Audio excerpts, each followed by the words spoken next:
രഞ്ജിത്ത്, SFIയുടെ പരിശോധന എന്ന് പറഞ്ഞാൽ നമ്മൾക്കൊക്കെ മനസ്സിലാകുന്നത് കായംകുളത്തെ നിഖിൽ തോമസിന്റെ BCom ചെയ്യിക്കാതെ MCOമിന് അഡ്മിഷൻ എടുത്ത നിഖിൽ തോമസിന്റെ കലിംഗ യൂണിവേഴ്സിറ്റിയിലെ സർട്ടിഫിക്കറ്റ് സംസ്ഥാന സെക്രട്ടറി ആർഷോ പരിശോധിച്ചിട്ട് ഒറിജിനൽ ആണെന്ന് സാക്ഷ്യപ്പെടുത്തിയ പോലെയുള്ള ഒരു അഭിപ്രായമാണ് അല്പം മുമ്പ് സംസാരിച്ച SFIയുടെ പ്രതിനിധി പറഞ്ഞത്.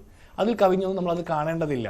കേരളത്തിലെ ഏത് സർക്കാർ കോളേജിൽ വേണമെങ്കിലും ഈ SFIയുടെ പ്രതിനിധിയും രഞ്ജിത്തും ഈ പാനലിലിരിക്കുന്ന ആളുകൾക്ക് ഒന്നിച്ച് യാത്ര ചെയ്യാം. ഏത് ക്യാമ്പസിലാണ് SFIക്ക് ആധിപത്യമുള്ള ക്യാമ്പസിൽ മറ്റ് വിദ്യാർത്ഥി സംഘടനകൾക്ക് സ്വതന്ത്രമായിട്ട് പ്രവർത്തിക്കാനുള്ള സ്വാതന്ത്ര്യം കിട്ടുന്നത്? നിങ്ങൾ ജയിക്കുന്നു എന്ന് പറയുന്നു, നോമിനേഷൻ കൊടുക്കുന്ന കുട്ടികൾക്ക് നോമിനേഷൻ കൊടുത്തിട്ട് പുറത്തിറങ്ങാനുള്ള അനുവാദമില്ല. അഥവാ അവൻ വീട്ടിൽ പോയാൽ അവൻ്റെ അച്ഛനെയും അമ്മയെയും വിളിച്ച് ഭീഷണിപ്പെടുന്ന സാഹചര്യമുണ്ട്. അതും കഴിഞ്ഞാൽ തിരിച്ച് ക്യാമ്പസിൽ കയറാൻ പറ്റാത്ത സാഹചര്യമുണ്ട്. അപ്പം നിങ്ങൾ ജയിക്കുന്നു എന്ന് പറഞ്ഞാൽ ഈ ജയിക്കുന്നതിനെ നിങ്ങൾ ജയമായിട്ട് കാണല്ലേ? അങ്ങനെ നിങ്ങൾ ജയമായിട്ട് കണ്ടതുകൊണ്ടാണ് ഈ 130 കുട്ടികളുടെ സാന്നിധ്യത്തിൽ വെച്ച് സിദ്ധാർത്ഥൻ എന്ന് പറഞ്ഞ ഒരു ചെറുപ്പക്കാരനെ ക്രൂര വിചാരണ നടത്തി, കൊടും ക്രൂരമായിട്ടുള്ള അക്രമങ്ങൾ നടത്തി കൊന്ന് കെട്ടിത്തൂക്കിയപ്പോൾ ഒരാൾ പോലും മിണ്ടാതെ പോയത്. ആ മിണ്ടാതെ പോയ 130 പേരുടെ വരി ഉടയ്ക്കപ്പെട്ട ഷണ്ടത്വത്തിന്റെ പേരാണ് പൂക്കോട്ട് കോളേജിലെ അടക്കമുള്ള കേരളത്തിലെ കലാലയങ്ങളിലെ SFIയുടെ സാന്നിധ്യം എന്ന് പറഞ്ഞാൽ. അഭിപ്രായം പറയാൻ പോലും ഒരുത്തനെ മുഴുവൻ ആളുകളും കൂടി വട്ടം ചേർന്ന് കൊല്ലാൻ നോക്കിയിട്ട് അതിക്രൂരമായിട്ട് തല്ലി കൊല്ലുമ്പോൾ ഒരിക്കൽ പോലും അഭിപ്രായം പറയാൻ പറ്റാത്ത, ഒരിക്കൽ പോലും അഭിപ്രായം പറയാനായിട്ട് അഭിപ്രായ ശേഷിയില്ലാത്ത ആ തലമുറയെ സൃഷ്ടിക്കുന്നതാണ് SFI. എന്തുകൊണ്ടാണ് ഇപ്പൊ നിങ്ങൾ പറയുന്നത്? അക്ഷയ്, നമുക്ക് മറുപടി പറയാം. അക്ഷയ്, സമയം ഉണ്ടാവും. അക്ഷയ്, ദയവായി അദ്ദേഹം പറഞ്ഞു തീർത്തോട്ടെ. ജിൻഡോ, തുടരാം. അക്ഷയ്, ഞാൻ പറഞ്ഞത് ആ 130 കുട്ടികൾ നിങ്ങൾ പറയുന്ന SFIയുടെ അഭിമാനമാണ്. നിങ്ങൾ SFI ജയിക്കുന്നത് നിങ്ങളുടെ കഴിവ് കണ്ടിട്ടാണെന്നാ. എങ്കിൽ SFIക്ക് വോട്ട് ചെയ്ത ആ കുട്ടികൾക്ക് എന്ത് ജനാധിപത്യ ബോധമാണുള്ളത്? ഈ 130 കുട്ടികളിൽ ഒരാൾക്ക് പോലും നിങ്ങൾ പ്രഖ്യാപിക്കുന്ന ജനാധിപത്യ ബോധത്തിന്റെ ഭാഗമായിട്ട് ഒന്ന് തടയാനുള്ള ധൈര്യമുണ്ടായിരുന്നു? ഇനി അത് നടന്നതിന് ശേഷം അത് വേണ്ടപ്പെട്ടവരെ അറിയിക്കാനുള്ള ധൈര്യമുണ്ടായിരുന്നു? പോലീസിന്റെ 100 എന്ന് പറഞ്ഞ നമ്പറിൽ വിളിച്ചൊരു പരാതി കൊടുക്കാനുള്ള ധൈര്യമുണ്ടായിരുന്നു? അങ്ങനെ ധൈര്യമില്ലാത്തവരായിട്ട് അവിടുത്തെ ക്യാമ്പസിലെ കുട്ടികളെ മാറ്റിയിട്ടുണ്ടെങ്കിൽ അതിന്റെ പേര് തന്നെ ഞാൻ പറഞ്ഞു പോയത്. അതിൽ നിങ്ങൾ വിഷമിക്കില്ലേ? ആ കുട്ടികളുടെ കുടുംബത്തിനുണ്ടാകുന്ന വിഷമം പറയില്ലേ? ആ കുട്ടികളുടെ കുടുംബത്തിന് ഞാൻ പറഞ്ഞ പരാമർശത്തിലുണ്ടാകുന്ന വിഷമത്തേക്കാൾ വലുതാണ് സിദ്ധാർത്ഥൻ എന്ന് പറഞ്ഞ കുട്ടിയുടെ കുടുംബത്തിനുണ്ടായിരിക്കുന്ന വിഷമം. അതാണ് ഞങ്ങൾ അഡ്രസ്സ് ചെയ്യുന്നത്.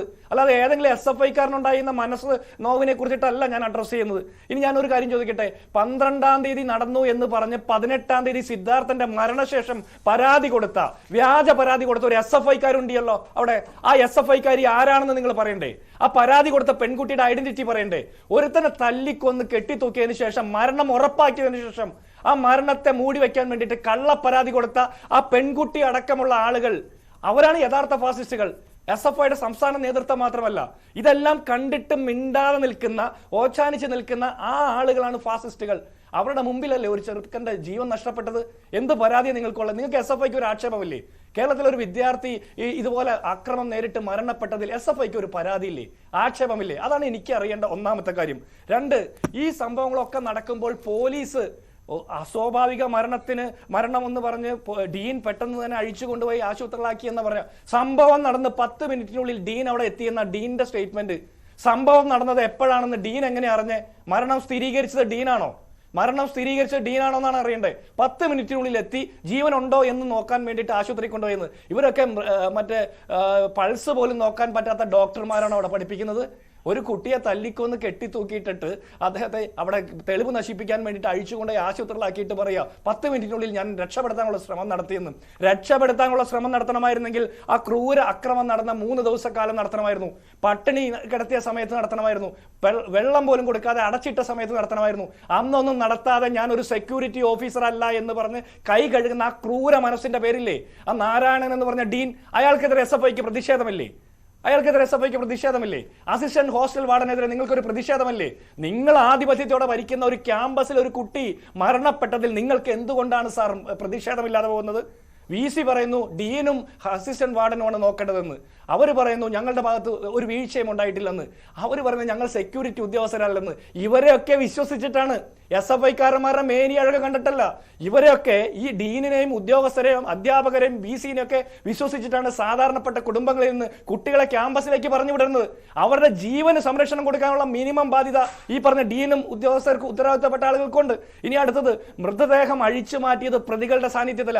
ഈ പ്രതികൾ തന്നെ ഇത് അഴിച്ചു മാറ്റിയോ എന്ന് പോലും നമുക്കറിയില്ല. ഇവർ തന്നെ കെട്ടിത്തൂക്കിയിട്ട് ഇവർ തന്നെ അഴിച്ച് ആശുപത്രി കൊണ്ടതാ.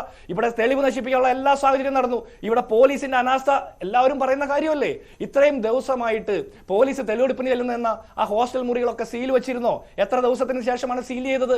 അസ്വാഭാവിക മരണം നടന്ന ഒരു സാഹചര്യം, ക്രൂരമായിട്ടുള്ള പീഡനം നടന്ന ഒരു സാഹചര്യം, അവിടെ തെളിവ് നശിപ്പിക്കാനുള്ള സകല സാഹചര്യവും സൃഷ്ടിച്ചു കൊടുത്തുകൊണ്ട് പോലീസ് നടത്തുന്ന ഈ നാടകത്തിനോടൊപ്പം നിൽക്കാൻ ഞങ്ങൾ തയ്യാറല്ല.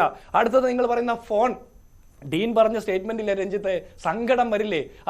ഇത്ര അക്രമം നേരിട്ട സിദ്ധാർത്ഥൻ വീട്ടിലേക്ക് വിളിച്ചു പറഞ്ഞില്ല, അധികൃതരെ അറിയിച്ചില്ലെന്ന്. സിദ്ധാർത്ഥനുള്ള മുഴുവൻ വാട്സ്ആപ്പ് ഗ്രൂപ്പുകളിൽ നിന്നും സിദ്ധാർത്ഥനെ റിമൂവ് ചെയ്തു സൈമൾട്ടേനിയസ്ലി. ഒന്നാമത്തെ കാര്യം. രണ്ട്, അദ്ദേഹത്തിന്റെ ഫോൺ ഈ ക്രിമിനലുകളുടെ കയ്യിലായിരുന്നു. അത് പിടിച്ചു വാങ്ങി അമ്മയെയും വീട്ടുകാരെയും പോലീസിനെ അറിയിച്ചില്ല എന്ന്. ക്രൂര മർദ്ദനത്തിന് ഇരയായി മരണത്തോട് മല്ലടിക്കുന്ന ഒരു എന്തുകൊണ്ടാണ് ഈ 130 കുട്ടികൾക്ക് ഒരു പ്രതികരണ ശേഷി ഇല്ലാതായി പോകുന്നത്?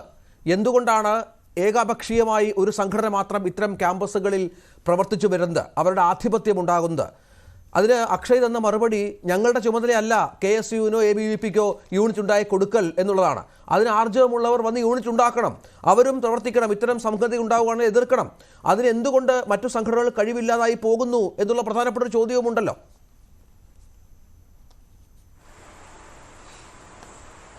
രഞ്ജിത്തെ, അതിന്റെ ഉത്തരം അവർ ചോദിക്കുന്നതിൽ തന്നെയുണ്ട്. 130 കുട്ടികൾ, മലയാളികളായിട്ടുള്ള കുട്ടികൾ, ആ 130 കുട്ടികളെ പോലെ തന്നെ മിണ്ടാതിരിക്കുന്ന അധ്യാപകർ, അനധ്യാപകർ ഒക്കെ ഈ പൂക്കോട്ട് ക്യാമ്പസിൽ എന്തുകൊണ്ടാണ് മിണ്ടാതിരിക്കുന്നത്?